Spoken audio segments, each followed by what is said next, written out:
Sebuah kisah yang menceritakan perjalanan hidup seseorang dalam mencari kebenaran hingga mendapatkan hidayah Allah dalam tataran makrifat lahiriah juga batiniahnya.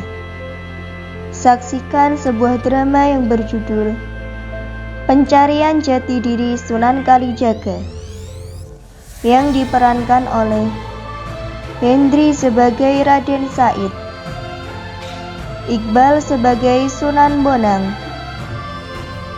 Abiyu sebagai Adipati Wilwatikta, Tevi sebagai Dewi Ambarwati, Jihan sebagai Dewi Rayung Wulan, Afni sebagai Patih Gajah Lembana, Aan dan Yogi sebagai prajurit, Syifa, Syarif, Rayyan, Dinda, Takul, Airlangga dan Elvi sebagai rakyat, Naja, Rafi'i, dan Bayu sebagai perampok.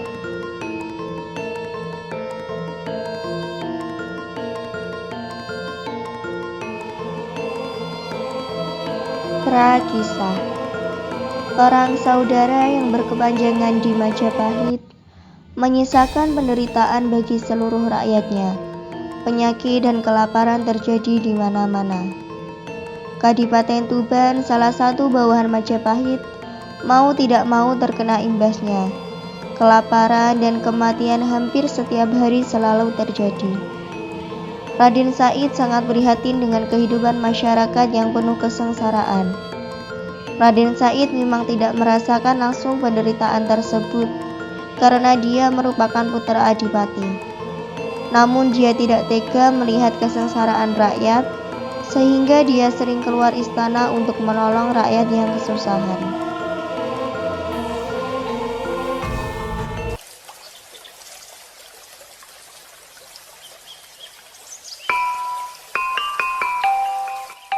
Syukur yo yuk iso panen. Yang kali syukur alhamdulillah. Iya yuk masih ora akeh tapi seki kami mangan. Tapi Kang saki upeti tambah akeh.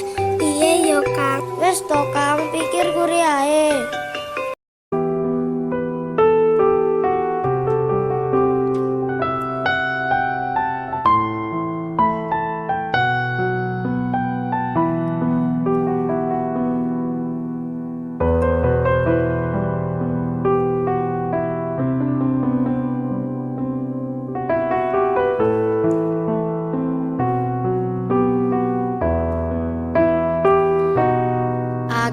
Pancen wong sing tuna aksara,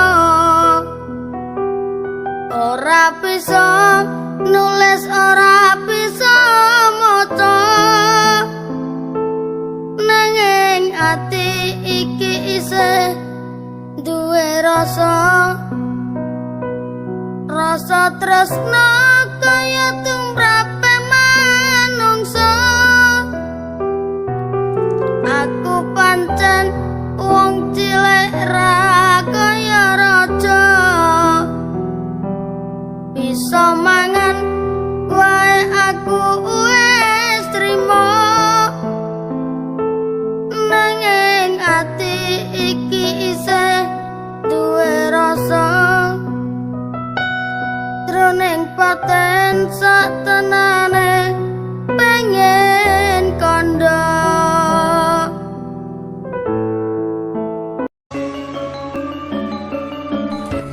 Semua rakyat, sekarang waktunya membayar upeti.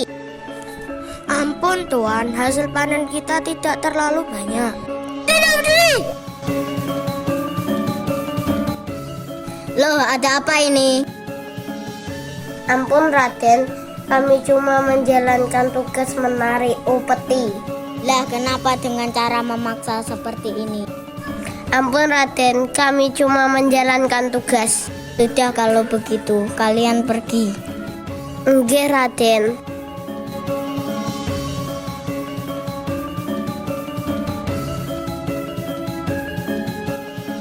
Dewi Ambarwati merasa kecewa karena mendengar bahwa putranya yaitu Raden Said melarang prajurit untuk mengambil upeti dari rakyat dan sebelumnya dilarang keras untuk keluar dari kerajaan.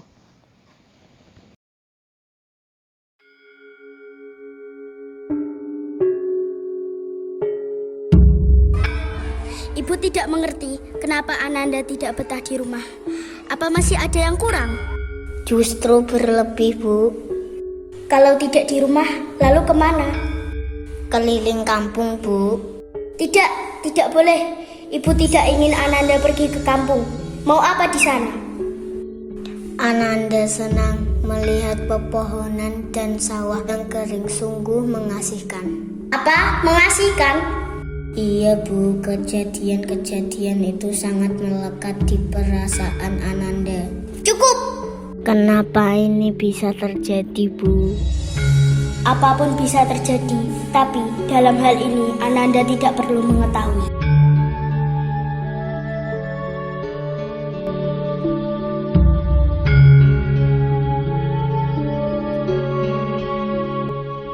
Di esok hari, Raden Said tidak menghiraukan larangan ibunya untuk keluar ke kampung. Raden Said berjalan menyusuri kampung dan melihat anak-anak sedang mengejar tikus untuk dimasak, kemudian dikasihkan adiknya yang sedang sakit karena kelaparan tidak makan beberapa hari.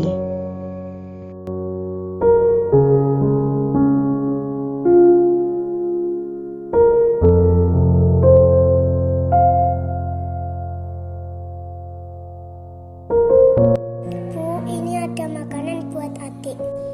Dari mana kalian dapat? Walaupun kita kekurangan, tapi kita tidak makan hasil durian. Tidak, Bu, ini bukan durian. Katakan dari mana? Kalau ini hasil durian, akan ibu buang. Tidak, Bu, tidak. Iya, Bu, anak-anak tidak mencuri. Sebentar ya, Nak. Paman ambilkan makanan.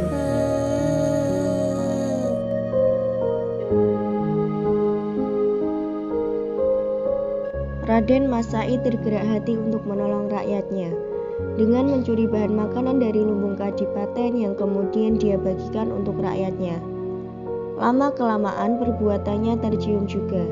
Berkurangnya bahan makanan di lumbung kadipaten membuat Adipati Wilwatikta marah besar.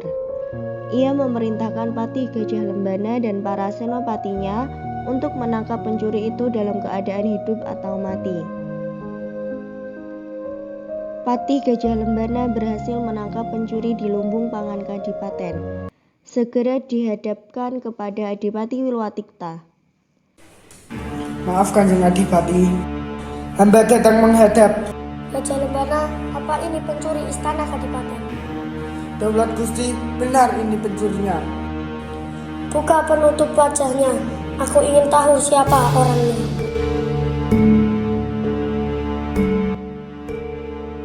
Apa yang kau lakukan, Said? Ampun Ayahanda, semua yang Ananda lakukan untuk rakyat.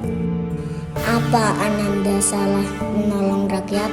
Tidak salah kamu menolong, tapi kamu salah dalam menjalankannya. Apa kamu tidak tahu, Said? Bahan pangan itu akan dikirim ke istana Majapahit untuk membantu pasukan di sana. Ampun Ayahanda, Ananda akan tetap menolong rakyat. Kalau itu maumu, mulai sekarang juga tinggalkan Kadipaten Tuban. Jangan pernah kembali ke istana Tuban sebelum kamu bisa mengetarkan istana Tuban. Ayahanda, Ananda mohon pamit. Ampuni Said, Kang Mas, suruh dia kembali. Dia putra kita, pewaris tahta Kadipaten Tuban. Kalau dia pergi, siapa yang menggantikan Kang Mas Adipati? Tidak Diajeng, aku seorang adipati. Apa yang kuucapkan tidak bisa ditarik lagi. Semoga Said menemukan kebenaran dalam perjalanannya. Ampuni Kang Mas Ayahanda. Rayung Wulan, Ayahanda tidak bisa menarik ucapan Ayahanda lagi. Baik Ayahanda, Ibunda Ananda mohon pamit. Jangan pergi, putriku. Biarkanlah Diajeng.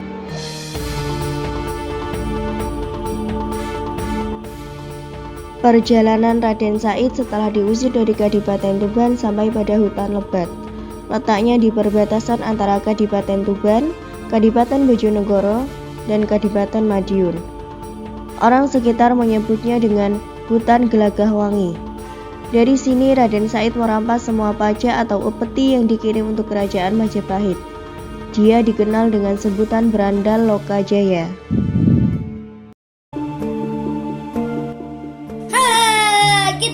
Kita kaya. Berhenti. Ada yang mendekat. Siapa kau? Apa maumu? Aku Lokajaya, serahkan barangmu. Tidak, enak saja. Serah. Tidak mau. Aduh.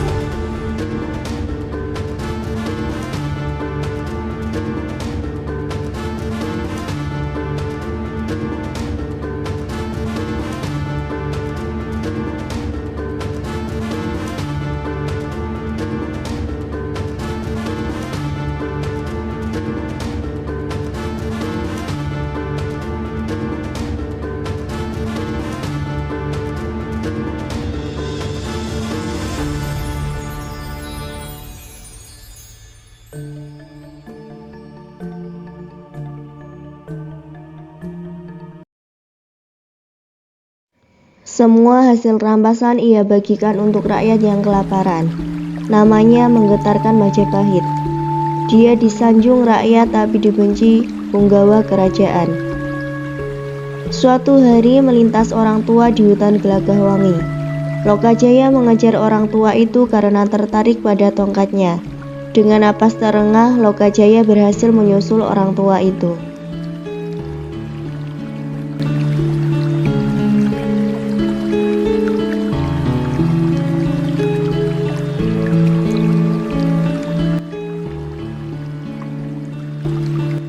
Berhenti. Ada apa anak muda? Aku menginginkan tongkatmu. Tongkat ini hanya tongkat biasa. Kenapa kamu menginginkannya?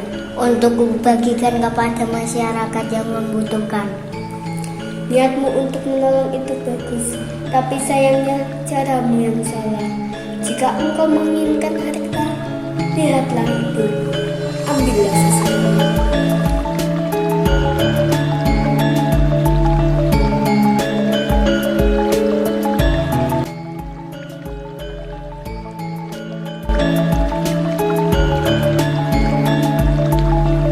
Izinkan hamba tahu siapa engkau orang tua. Orang-orang menyebutku Sunan Bonang. Kanjeng Sunan, izinkan hamba berguru kepada Kanjeng Sunan. Aku sebenarnya tahu siapa engkau anak muda. Kamu adalah putra Adipati Tuban. Apakah kamu sudah siap berguru kepadaku? Apapun yang Kanjeng Sunan perintahkan, akan hamba laksanakan dengan sepenuh hati. Baiklah anak muda, tapi aku sedang ada urusan di sana Demak. Tunggu aku di sini. Jangan tinggal pergi sebelum aku kembali. Baiklah Kanjeng Sunan. Sepeninggal Sunan Bonang, Lokajaya atau Raden Said duduk bersila di depan tongkat yang ditancapkan Sunan Bonang tadi. Hari berganti minggu, minggu berganti bulan, dan bulan pun berganti tahun. Tubuhnya dipenuhi tumbuhan dan semak belukar.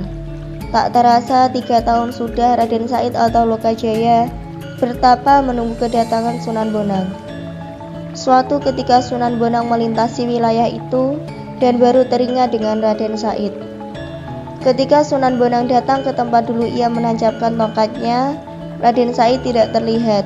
Yang ada hanya gerombolan semak belukar. Ketika didekati, ternyata itu tubuh Said yang ditumbuhi semak belukar. Dengan terenyuh dibersihkan tubuh Said dari semak belukar.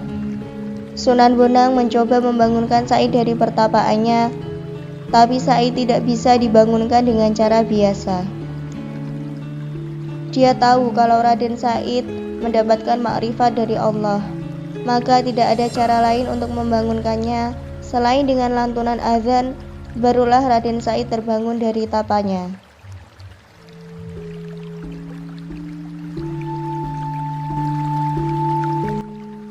Assalamualaikum, Said.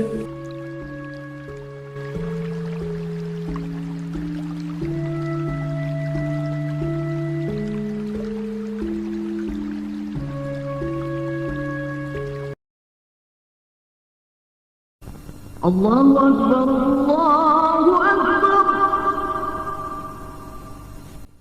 Allahu Akbar,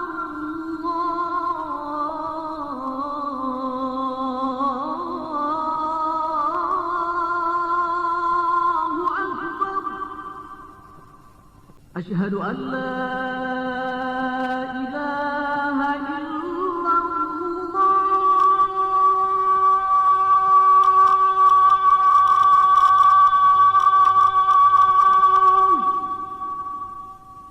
أشهد أن لا إله إلا الله.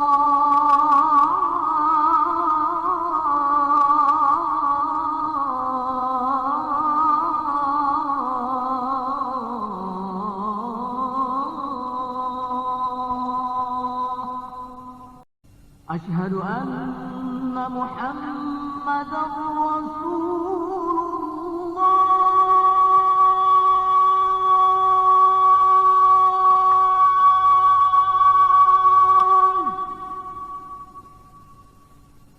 أشهد أن محمدا رسول الله.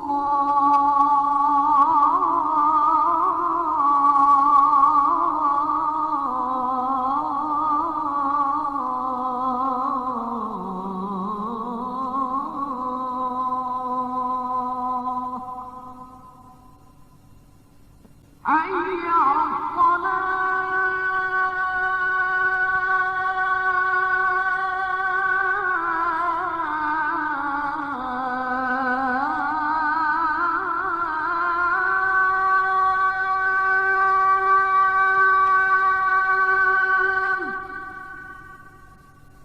حي على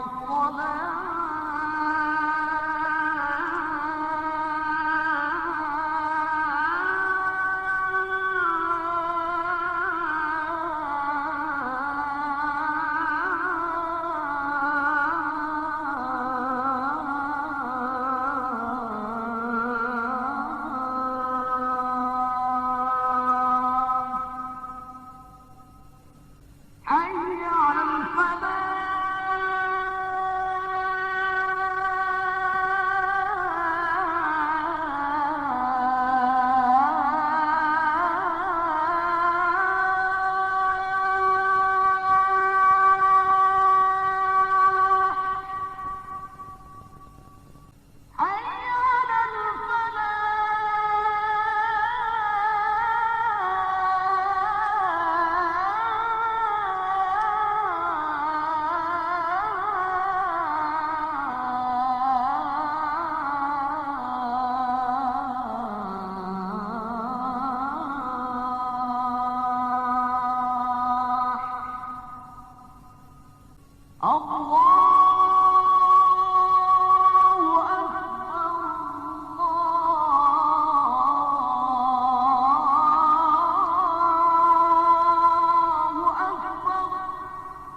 Alhamdulillah, kamu berhasil menyelesaikan ujianmu. Kamu mendapat hidayah dari Allah. Pakailah pakaian ini, Said. Tidak, Kanjeng Sunan, biarlah hamba memakai pakaian hitam ini. Dengan begini, hamba akan selalu mengingat dosa-dosa hamba. Baiklah, Said. Kalau itu yang menjadi keputusanmu, karena kamu bertabat di sini, aku memberimu nama Kalijogo. Leri,